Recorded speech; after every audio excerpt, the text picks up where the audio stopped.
Welcome back to Behind the Board, where we talk about community living, board service, and everything in between.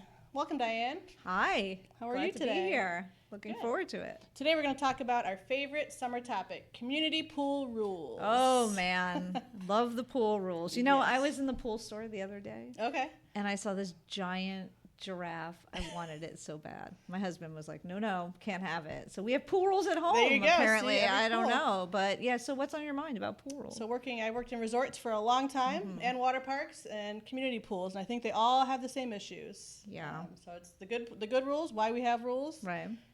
And how we deal with those. So obviously, how would you kind of get your community rules out there, and why do you think it's important to get those community rules out in advance of the summer? Well, one, you want people to know. Communication, really important, for sure. But you also want to make sure people understand the why, right? So you said there are good rules. There's also some oddball things that happen, and they could be for very specific reasons. But at least we need to let people know why those rules are there. Like my giraffe, for example. Yes. Like why that would not be something that a community pool would want. You know, so I think it's communication as always there. So what are some of the most interesting rules you've seen? Yes, I think working on site at a community, I think where the HOA becomes the lifeguard, they become the event planner, they become the security, everything at the pool area. So one of the main things probably is kids and teenagers. Yep. You got those adults over here that want to enjoy the pool, but then you got the kids that are going to do a cannonball contest right at the same time that they're there. So basically dealing with that, how to tell the kids, hey, there's a whole other side of the pool, maybe you can go to that side of the pool, is how we used to deal with that. But we'd have to walk around every day and kind of tell the kids what they're dealing with.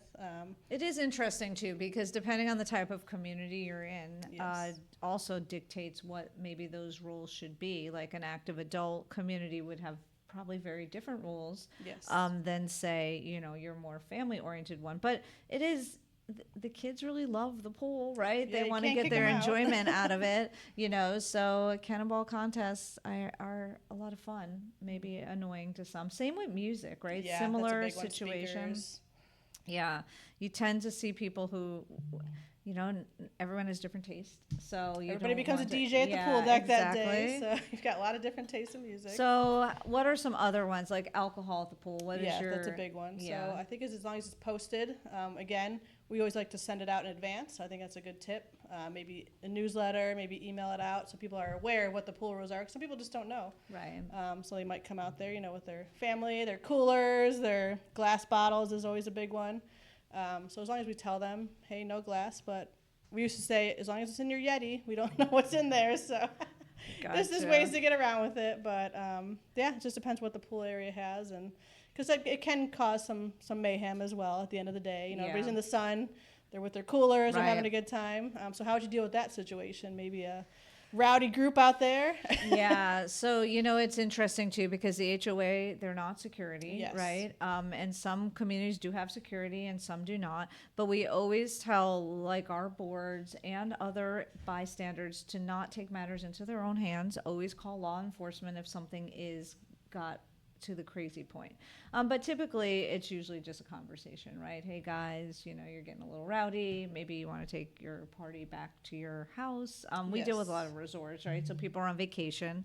They want to enjoy their vacation, but they also need to realize that everybody else has equal opportunity for enjoyment out there. I think that's what it comes down to. It's for everybody. There's rules in place for a reason. But everybody wants to enjoy it as well. So another one, guest limits. So some people have, if you have one key, you get 2 guests with you.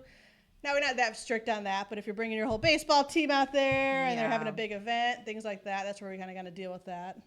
So we try to be nice about it, but there are rules for that reason. And some places you can reserve, like the pavilion or something by the pool, and that's always the recommendation, right? If you're going to have a large group, you need to go through the proper channels, get the approval. If you just show up with it, that's very difficult, again, because it goes into that enjoyment for everyone kind of situation. So what are the rules you see that people try to fudge the most? Probably the guest limit's a big one. And then we've got inflatables, so that's always a fun one, like your giraffe, like you're going back to. Some people have a nice little pool noodle. Yeah. We always talked and joked about there's always that one pool noodle that's in this pool for the whole season. Yep. Nobody Yep. knows where it came from, but everybody uses it, so we don't mind that. Then at but the end it like obviously- crumbles. Yeah, so it's you pick obviously it up. made it through the summer. That little blue noodle Yeah. survived the summer. But they got the giant inflatable unicorn. Everybody's got that giant inflatable unicorn that looks really cute, is fun at the beginning, but then it takes up the whole pool deck. So then all the kids are jumping on it. Again, some of their older crowd might be getting mad about it because it's taking up their whole pool. My favorite one was always the Olympic swimmer. You got that person that comes right when the pool opens. They want to do their lap, so everybody get out of their way. Yep. So that's another funny one we used to have. But yeah, I think everywhere you get the same people. And sometimes people don't understand, like with the balls, like the footballs in the pool, with those toys, which are fun for everyone, but they could hurt somebody. Yes. Or if you're in a lifeguarded pool, they can't see underneath that float, and what's there. So it's really, most of the rules come from safety, and trying to make sure that everyone enjoys the pool and they stay safe, right? No one wants an incident, where someone gets hurt. So same with glass, right? Yes. One trip, one fall, and then you have to drain the whole pool and clean it up. And nobody wants that. 'Cause Yeah, then that you would can't ruin use the whole pool. summer. Yeah. So, yeah, I get it. I think the other one we used to have all the time was the pool chair saver. So, they've got either that one towel that takes up 6 chairs, or they've got one chapstick on a chair, they've got one flip-flop on this chair, another flip-flop on another chair. So Are you a pool chair saver? I'm not. Except when I'm on a cruise ship. That is a big difference. You get on a cruise ship, you got to be down there at 6 a.m. to I get was your just pool thinking chair. about, I have a cruise coming up. The and cruise I'm is like, different, yeah. But a community pool, I can understand. There's usually not that many chairs. Yeah. So if you're down there, saving 20 chairs, and there's only 30 chairs at the pool, obviously people are going to get upset, and we understand that. So Yeah, I always struggle with the shade. Yes, So that's a big I one, too. definitely like the shade. We're in Florida where it's really hot, but some people don't. So then your umbrella, like if you bring an umbrella, might be shading someone else who doesn't want it, or you can't find shade, and that's always a problem. That's always a big one too. So I think everybody has the same issues. It's just how you deal with it, and I think communication, telling them what the rules are and posting them, and just going over it. Some people just really don't understand the rules. So unfortunately, we do have to be that lifeguard sometimes and that rule follower, but that's part of the job. What about dress code? Dress code's a tough one. We do say, be moderately dressed, or there are kids at the pool. That's the main thing. Yes. So maybe your bathing suit is not as appropriate as somebody else's bathing suit would be. So we just deal with that. How would you deal with that? It's very subjective, Yes. right? So I think that, you just obviously have whatever it is, that has to be worn, and you can't do much else about it, right? So I mean, hopefully people follow the lead, and dress respectfully, but as long as they're covered up and meet the standards, it's very hard to say, no, your bathing suit is not appropriate. That's a tough one. So, Yeah, that's always one of the hardest ones, I think, because it might be inappropriate for some people, again. Yeah. But I just experienced that. We were in Fort Lauderdale on a conference, and it was a very nice hotel. We were inside, but it was also a beachside hotel. Oh, yeah. So there were people walking through the hotel, like we're in business clothes, we're at a conference, but there Yes. were people walking through the hotel in bikinis and like covered up, fine. But one of the colleagues I was with, not somebody from Artemis, but they were like, "Oh my gosh, I can't believe they're dressed like that in a hotel." I'm like, "It's a beach It's a hotel. hotel, Like yeah, it- what do you expect? we're here in a resort, but it's just a different perspective, So I think that's the hardest thing, is everyone has a different understanding and opinion of something. So is to make sure people understand and respect each other. Yeah, I think it's being in Florida. We're kind of the melting pot of all different, countries, different people have different dress codes in other countries. So we have to understand that as well. Maybe they just don't know kind of what's appropriate. So it's always talking nice to them and not just, some people go out there and say, you can't do this, and they don't understand why. So it's explaining why and things like that. So How about diapers? yeah, swim diapers. I always, as a plus, we always had them on hand. Oh, that's a good idea. They're cheap, but That's maybe, a great idea. yeah, just, hey, you can't have that diaper because you've never seen a balloon up Yep, diaper in the pool. yep. It's just not appetizing for anybody. So just switch. Hey, do you mind switching to this diaper? And it'll kind of appease everybody then. So That's a that's a good good idea. point. Maybe if you have a clubhouse, things like that, you can kind of always offer that as an option, just to kind of give them, a little peace of mind and understanding why again. Yeah. But yeah, that's another one. Food was a huge one. Food. So you got that person eating the fried chicken on the side of the pool, and a little chicken nugget floats by. Nobody wants to be seeing that.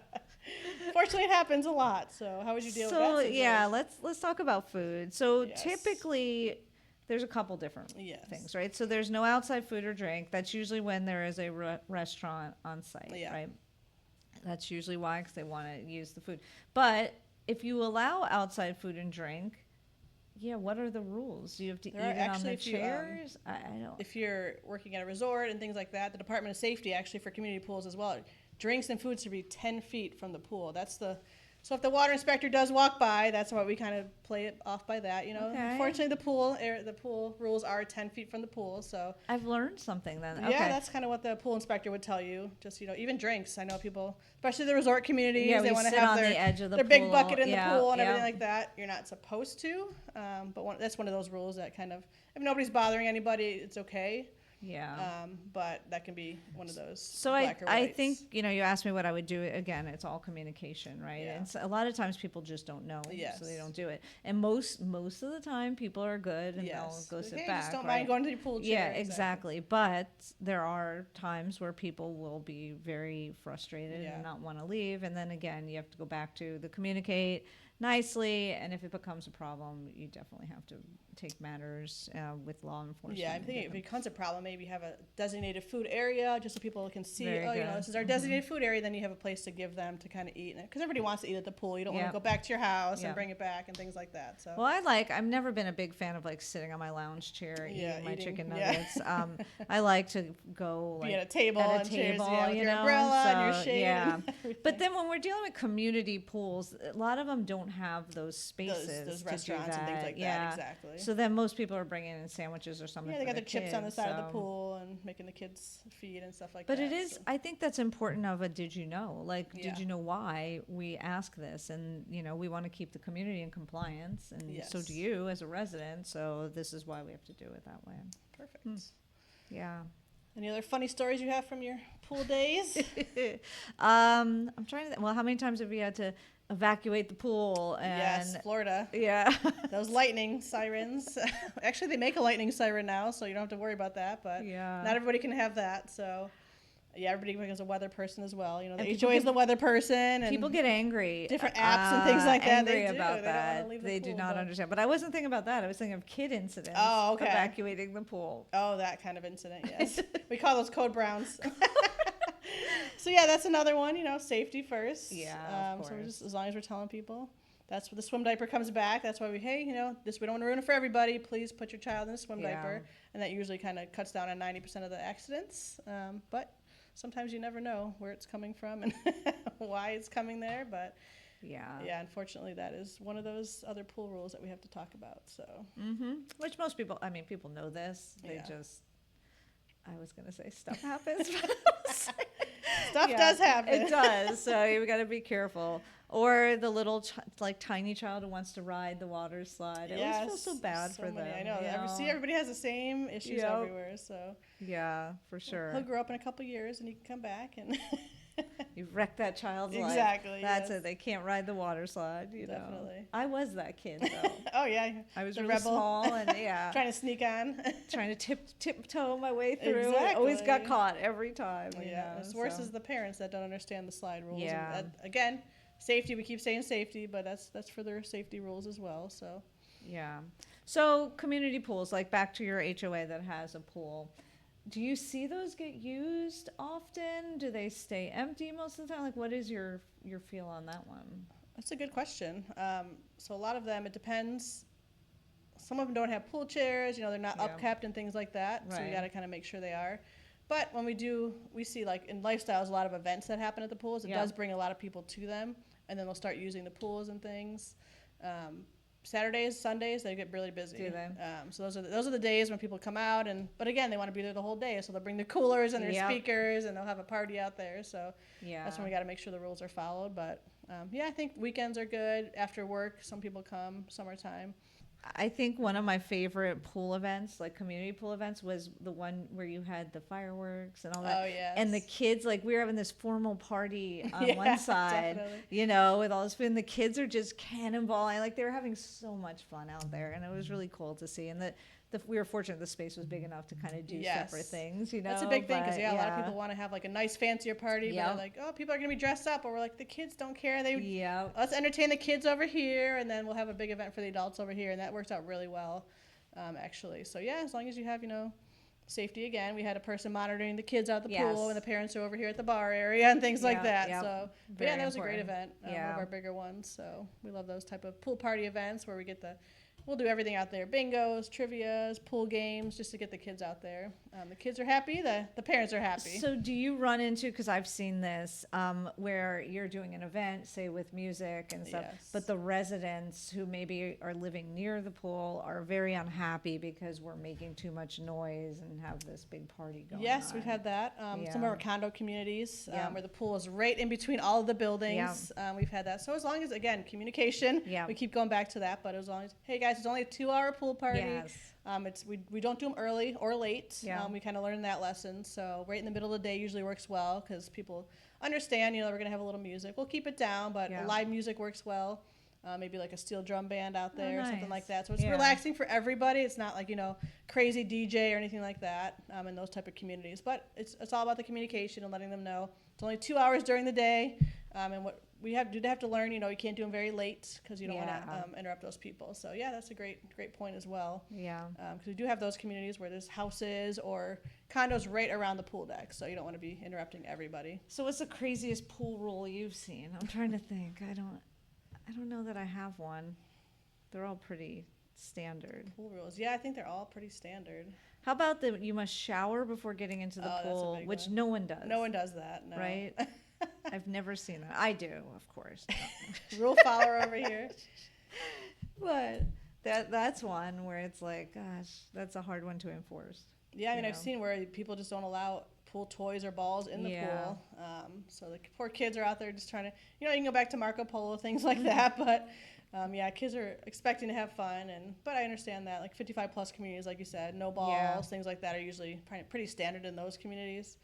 Even if you have grandkids, you know, no basketball in the pool. A lot of times they'll do like a week, you know, where it's like a summer camp week, and they'll like kind of relax the rules, which is pretty cool. Yes, definitely. I mean, some of these communities are so beautiful, and the kids, you know, come to visit grandma and grandpa and want to go swimming and enjoy it. So that's nice. Definitely. Yeah. I honestly can't say I've seen anything too crazy. No, nothing too. I think it's all pretty standard. So that's even whether resorts, water parks, or community pools, I think it's all the same rules, and just comes down to, you know, letting people know what the rules are in advance of the summer. You know, summer's coming. We got those pool hours are higher now, so just kind of telling them what to expect and things like that usually helps. So. Yeah. So you want to talk about a few horror stories? Yeah, let's read some. Yeah, we'll go out on the web. We've got a few, so let's hear them and let's see what happens. So, full disclosure, these aren't Artemis communities. Yes, these are communities we've just found out on funny the stories. web. All right, go ahead, Ashley. All right, this one's called the Great Pool Noodle Rebellion. A Florida HOA recently posted new pool rules after receiving multiple complaints about excessive pool noodle activity. We did talk about this. Residents were confused because nobody knew what that meant. A few days later, the HOA clarified. Pool noodles may not be used as swords, jousting devices, baseball bats, fishing rods, or any other activity that could be interpreted as competitive combat. Apparently, 2 retired gentlemen had been meeting every Tuesday morning for what witnesses describe as full contact noodle warfare. This could be some of our communities. What do you think? Wait, I want to understand the fishing part. Okay, keep going. Things escalated when they began keeping score.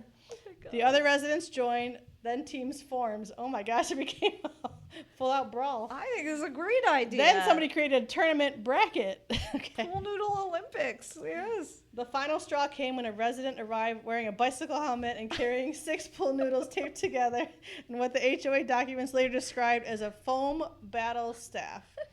The HOA banned organized noodle combat.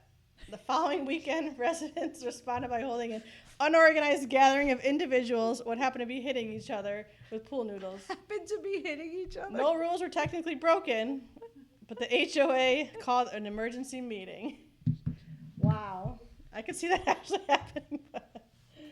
See, we like to bring the fun, wait, but you know, that's I don't understand. Go back to the beginning again for a minute. There was fishing in there. Okay, yes. How do you fish with a pool noodle? And what are you fishing? Cannot be used as swords, baseball bats, fishing rods, or any other activity. What are you fishing? Casting in the right pool? in for your chicken nuggets that are floating around. Trying to get the my- chicken nuggets Are you out of trying there, to get the unicorn or the Exactly, giraffe? yeah, Like, are exactly. we? Maybe an alligator, a little floating alligator walked by. So. Oh my gosh. All right, so a full organized tournament bracket started. I'm fully in support of this. I don't know. We bring the lifestyles. That sounds like a fun I lifestyle to probably me. shouldn't Something say for them that. to do. Maybe only certain hours they could do this I was before just the gonna pool opens. say. We could have a tournament bracket before the pool opens. I want to know where so I can join this thing. Yes. I think it goes back to communication. It goes back to listen. Like clearly, the residents want this, and it's bringing them together. Yes, we got the families coming out there. Probably. How do you use the powers for good and make it work? Like I think that maybe we jump in and make it an organized, safe type event. Yes, and I can understand the liability behind Yes. it and all of that. But I think that maybe we should get together instead of sending out rules, just banning it. Like talk to the people and see what they want and how you can make it work for That's the a great community. idea. Maybe have it a town hall and say, this is what's happening. Yes. This is what do you guys think? People show up at the pool when the exactly. Noodle convention was happening. Exactly. So. I mean, you could have different families have different colors. This could be a whole family community event. I actually love the idea. I like it. I love it. Perfect. Sorry. No, that's a good one. Just, yeah. So yeah, safety first, of course. Yes, of but course. let's figure out how to. It's that love where you live. Like Definitely. this is what these people wanted. Let's figure out how to make it work. Perfect. Well, I think that was a great topic. I think everybody deals with this in the summertime. We love our True. summer pool hours are extending for everybody now. So how Yep. can we get behind it? Always communicate early. Yep. Before summer even hits, a month before. Hey, the pool's Yep. going to be open. Kids are out of school. These are what we expect from everybody. And so we don't have to manage it as much and become, that lifeguard and that security and that event planner and all that kind of fun stuff at the pool. So. It's all about everyone getting enjoyment out of it. Absolutely. Right? For sure. Well, thank you guys for joining us on Behind the Board. Thank We will see you next time. Have a great day.